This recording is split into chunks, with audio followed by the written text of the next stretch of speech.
Guys, nag-iihaw ako ng minarinate ko. Yung native na manok na nabili ko sa palengke for only 220, isang buong manok na siya.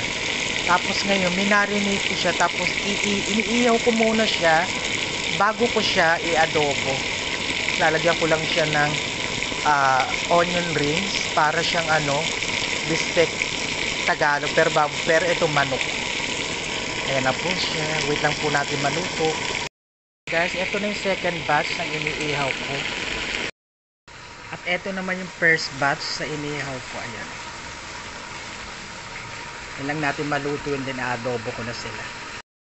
Nandiyan yung star anise, yung bay leaf, tapos bawang, luya, tapos yung kalamansi, suka. Kumukulo na siya, ibabalik ko na yung inihaw ko. Guys, ito yung inihaw ko, ibabalik ko lang daw siya, pinagmarinitan niya. Tapos pakukulin ko lang siya hanggang sa mawala yung maubos na yung tawag dyan, yung sabaw niya. Ito na nga pala yung finished product, guys. Ito na yung naluto. Diyan, ang sarap, diba? Ito na yung niluto ko. At syempre, tikiman time ulit. So ito na guys yung kakainin ko, dalawang saging, isang mangga, of course yung inadobo ko, inihaw ko muna, minarinate ko, tapos ito na siya. Ayan, kain po tayo, ang sarap-sarap, grabe.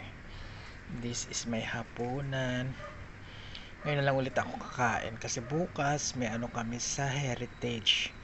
So gabi, tapos gabi na rin bukas ako kakain. Ayan po, kain po tayo. Yummy, yummy, yummy. Ang sarap-sarap po. Grabe. Of course yung Pills of Green. Tapos na yan. Tapos, etong Forever Arctic Sea meron pa. Ito rin, upos na rin itong Forever Nature Mint. So, papalitan ko siya. Papalit ko dyan is Vitamin C tsaka Forever Pills of Green. So, yan po yung pinopromote pala kasi I am a manager of Forever Living Products International. Siyempre, kailangan alagaan natin ang sarili natin. Hindi na po tayo bata. Again, I am 57 years old and kailangan alagaan po natin ang ating kalusugan because health is wealth. No matter what happen, dapat alagaan natin ang ating pangangatawan. So, ito yung pinili kong kainin today. Wala po siyang kanin, kaya ito lang po kinakain. Kaya marami po palagi akong ulam. Kain po tayo. Hello guys, thanks for watching and don't forget to click like and subscribe my YouTube channel. Maraming salamat po till my next vlog.